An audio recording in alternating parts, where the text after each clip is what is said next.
Mom, everything is ruined. My daughter Claire sobbed, staring at the red wine stains spreading across her wedding dress. How did this happen? I knew exactly how it happened. I'd watched Jennifer, my sister-in-law, accidentally bump into the table, sending the glasses flying at just the right angle to hit Claire's dress. The same Jennifer who'd been trying to make this wedding about herself from day one. My name is Rebecca Mitchell, and I was watching my sister-in-law try to destroy my daughter's wedding. But unlike the other times Jennifer had pulled her stunts, this time I was ready. Don't worry, sweetie, Jennifer cooed, rushing over with fake concern. I actually brought a backup dress. It's designer. I was saving it for a special occasion, but you can wear it. We're practically the same size. I bit back a laugh. Jennifer had spent weeks losing weight to fit into that backup dress, a white gown that looked suspiciously bridal. She'd been planning this moment for months. That's so thoughtful, I said calmly, meeting her eyes. But I think we have a better solution. Jennifer's smile faltered slightly. Oh, but the ceremony starts in an hour. There's no time to find another dress. Actually, I said, pulling out my phone, why don't we check the security footage from the bridal suite, just to see exactly how this little accident happened? The color drained from Jennifer's face. Security footage? I nodded.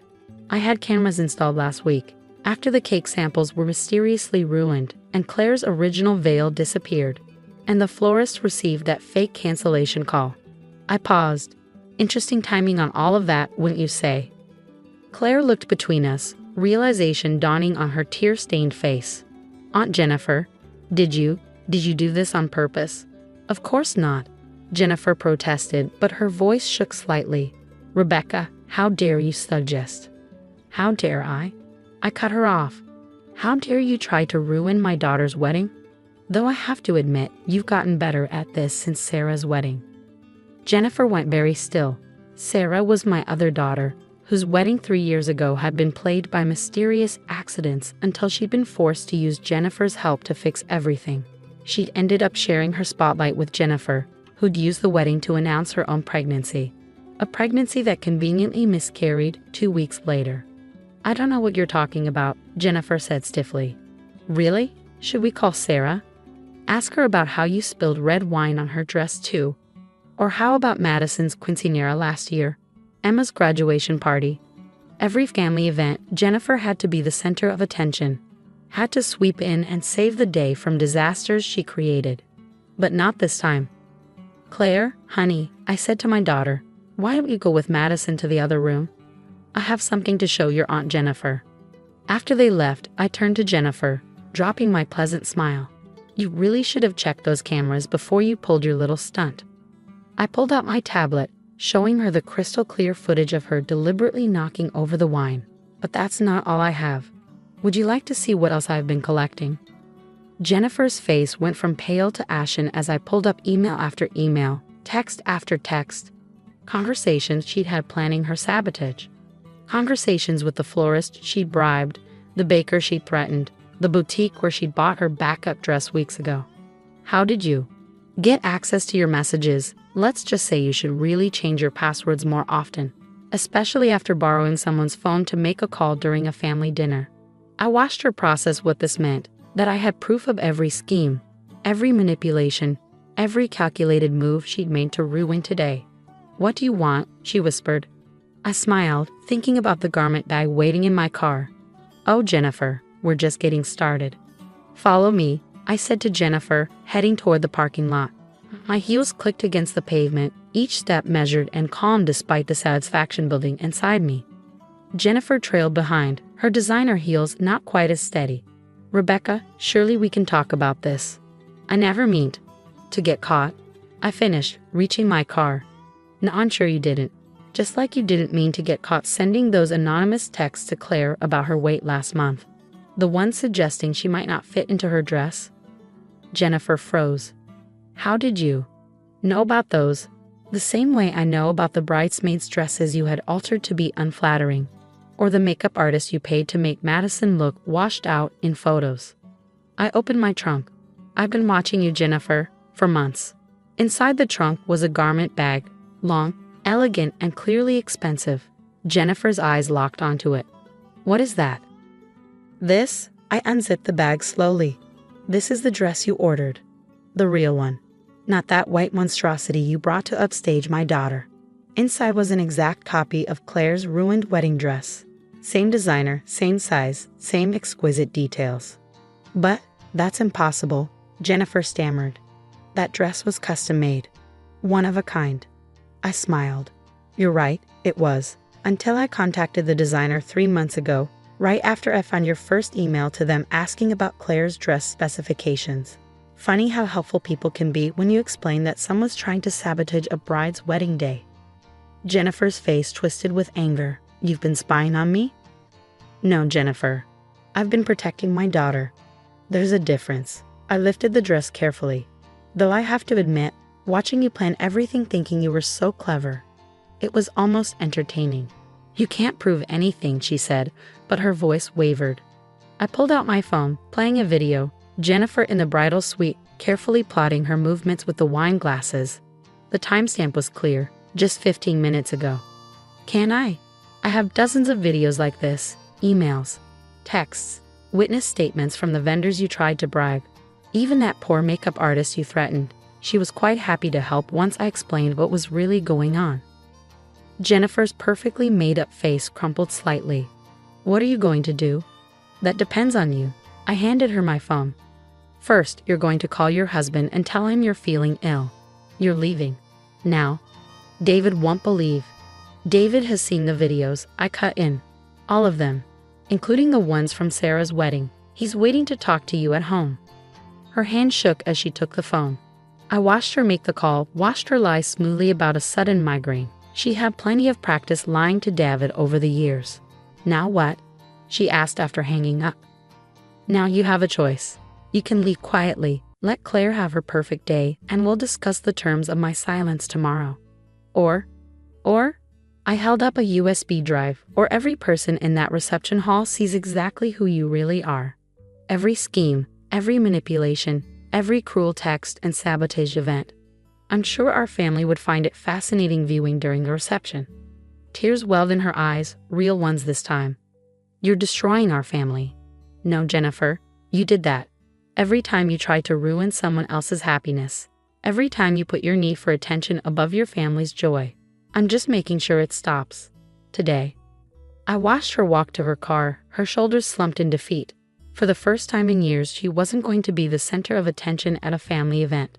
Back in the bridal suite, Claire was overjoyed to see the replacement dress. Mom, it's perfect. But how did you know we'd need it? I helped her into the gown, smiling at her reflection in the mirror. Let's just say I learned from experience. Some people can't stand to see others happy, sweetheart. The trick is being prepared for them. Madison, my youngest, looked up from adjusting the train. Is that why Aunt Jennifer left? Dad said she was sick. Yes, I said, fixing Claire's veil. I think she'll be sick for quite a while. Now let's focus on making this day perfect for our beautiful bride. As Claire walked down the aisle an hour later, radiant in her pristine dress, I caught David's eye from across the church. He nodded slightly, a gesture of understanding and gratitude. He'd seen the evidence, knew what his wife had done. That conversation would be its own kind of justice. My phone buzzed quietly, a text from Jennifer. We need to talk. Tomorrow.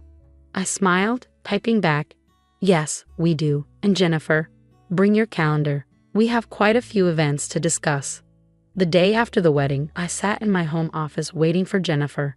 The USB drive lay on my desk beside a thick folder of printed evidence. Every scheme, every manipulated event, every cruel message she'd sent over the years. At exactly 10 a.m., the doorbell rang. Jennifer stood there, looking nothing like her usual polished self. Her eyes were red, her designer clothes slightly rumpled. Come in, I said, leading her to my office. I assume you've had an interesting conversation with David? She sank into the chair across from my desk. He's leaving me, she whispered. After seeing those videos, reading those messages, he said he doesn't even know who I am anymore. Don't you mean who you've always been? I asked quietly. The woman who ruined her niece's graduation because she couldn't stand not being the center of attention. Who faked a pregnancy announcement at Sarah's wedding? I needed attention? Control? To feel important? I opened the folder. Let's look at your greatest hits, shall we? Madison's quinceañera. You told her she looked fat in her dress until she cried. Emma's college acceptance party. You announced your cancer scare that mysteriously disappeared 2 weeks later. Jennifer's hands twisted in her lap. I never meant to hurt anyone. Liar. My voice was sharp. You meant to hurt everyone. Every time someone else had a moment to shine, you had to dim their light. Had to make it about you. What do you want from me? She asked, defeat heavy in her voice. I pulled out a document. This is a contract. You're going to sign it. A contract? Terms of your continued presence in this family, I explained. First, you'll seek professional help. Real therapy, not the fake sessions you claimed to attend after Sarah's wedding. I've already found a therapist who specializes in attention-seeking behavior. She took the paper with trembling hands. Second, you'll write personal apology letters to everyone you've hurt. Sarah, Claire, Madison, Emma, everyone. And there'll be real apologies, Jennifer. No justifications, no excuses. And if I refuse? I played a video on my laptop, Jennifer admitting to the makeup artist that she'd planned to ruin Claire's wedding day. Then this goes public, along with everything else. How do you think your society friends would react? Your clients? The charity boards you sit on? You're blackmailing me, she whispered. No, I'm giving you a chance to fix what you broke. More than you deserve, honestly. She stared at the contract for a long moment. David's already seen all of this, hasn't he? That's why he's leaving. I nodded. He deserved to know who he married. Just like our family deserved to know who was sabotaging every important moment of their lives. Slowly, Jennifer picked up the pen. As she signed, I saw something I'd never seen before. Genuine remorse in her eyes. What happens now? She asked. Now you get help. Real help.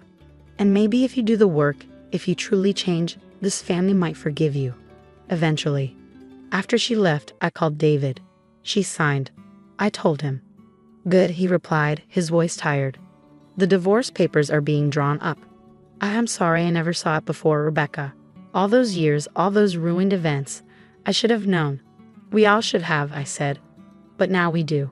Over the next few months, Jennifer kept her part of the bargain. The apology letters arrived, raw, honest admissions of her actions. She attended therapy twice a week. Slowly, painfully, she began to understand the damage she'd done. Sarah was the first to receive her letter. She called me after reading it, crying. Mom, she admitted everything. The fake pregnancy, the sabotage honeymoon plans, everything. Are you okay? I asked. I think so, she said. It's just, all these years I thought maybe I was imagining things. That I was being too sensitive. That's what manipulators do, I told her. They make you doubt yourself. Claire's wedding photos arrived, perfect moments captured without Jennifer's drama overshadowing them. My daughter was radiant, her happiness untainted by manufactured disasters. Last week, Jennifer sent me a letter of her own. Not an apology. She'd already given me that, but a thank you note. You could have exposed everything publicly, she wrote, could have destroyed me completely. Instead, you forced me to face myself. To get help. I'm not asking for forgiveness.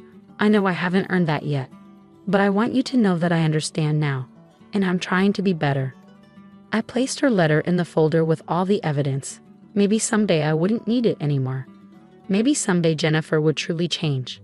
But until then, I keep watching, keep protecting my family, keep the proof safe. Because some lessons need to be permanent, and some changes only happen when you're forced to face the truth about yourself. The folder stays in my desk drawer. A reminder that sometimes the best revenge isn't about destruction. Sometimes it's about reconstruction, about forcing someone to rebuild themselves into something better, even if they have to be broken first to do it.